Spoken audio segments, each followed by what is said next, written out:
Assalamualaikum warahmatullahi wabarakatuh. Kenalin, nama saya Ion Cahyono dari jurusan Teknik Informatika semester 4. Di sini saya akan menerangkan tentang bahasa rakitan atau assembler. Mengenal apa itu bahasa rakitan? Bahasa rakitan atau assembler adalah bahasa tingkat rendah dan merupakan bahasa dasar komputer.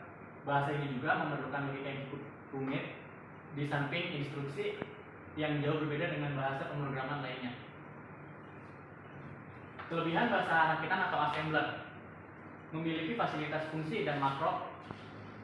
Ciri khas bahasa pemrograman yang menyebabkan pemrograman menjadi lebih mudah. Pemrograman dapat dibuat secara modular atau dipecah dalam modul kecil dan dapat diintegrasikan kembali. Ukuran program yang lebih kecil sehingga lebih menghemat penyimpanan dan lebih dekat ke hardware sehingga seluruh komponen dapat dimaksimalkan.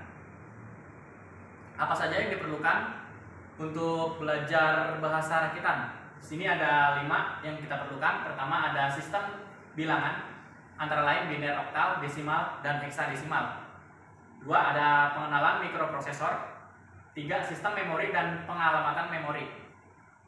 4, ada interrupt atau interupsi. Dan 5, ada register. Sistem bilangan.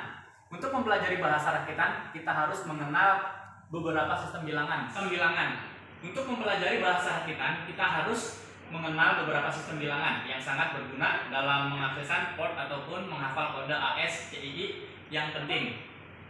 Bilangan desimal sering kita gunakan sehari-hari untuk segala keperluan.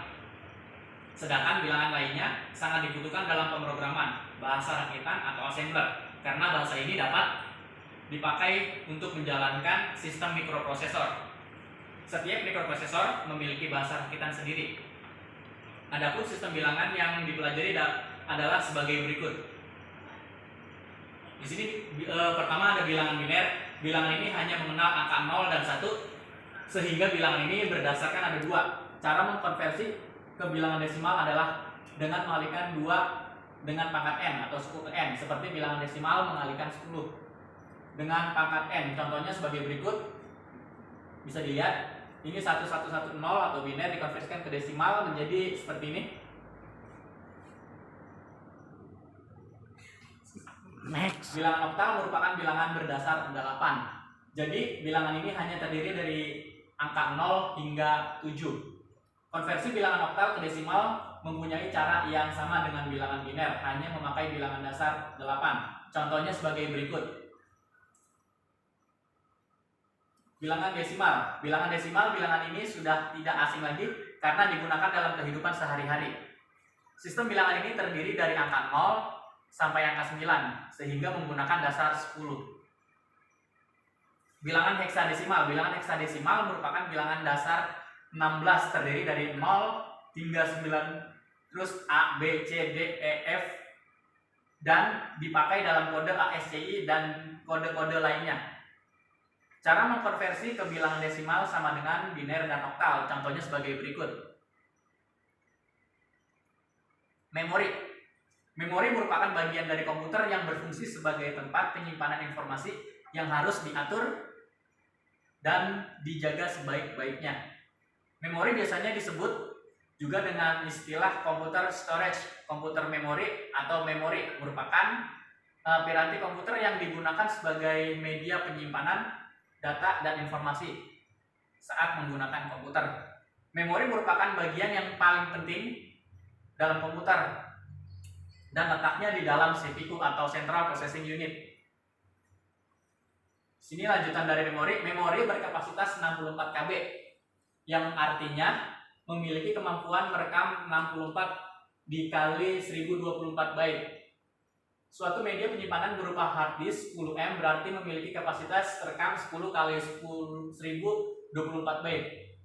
Istilah dalam memori yang sangat lazim dan sering ditemui dalam setiap pemrograman bahasa rakitan adalah bit dan byte. Ini ada kutipan. Memori pada dasarnya dapat menyimpan data dan pemrograman yang bersifat sementara. Memori memiliki jalur data dan jalur alamat address oleh mikroprosesor pada saat saat sedang membaca data dan interrupt dan register. Pengertian interrupt, suatu permintaan khusus kepada mikroprosesor untuk melakukan sesuatu.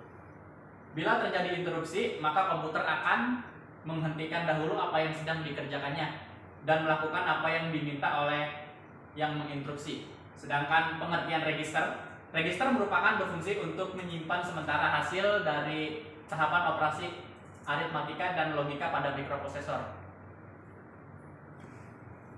Lanjut, macam-macam register ada 5. Yang pertama ada general purpose register atau register serbaguna. Yang kedua ada pointer register. Yang ketiga ada index register.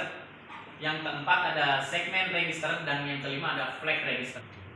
Terima kasih, hanya itu yang bisa saya jelaskan. Kurang lebihnya mohon maaf. Wassalamualaikum warahmatullahi wabarakatuh.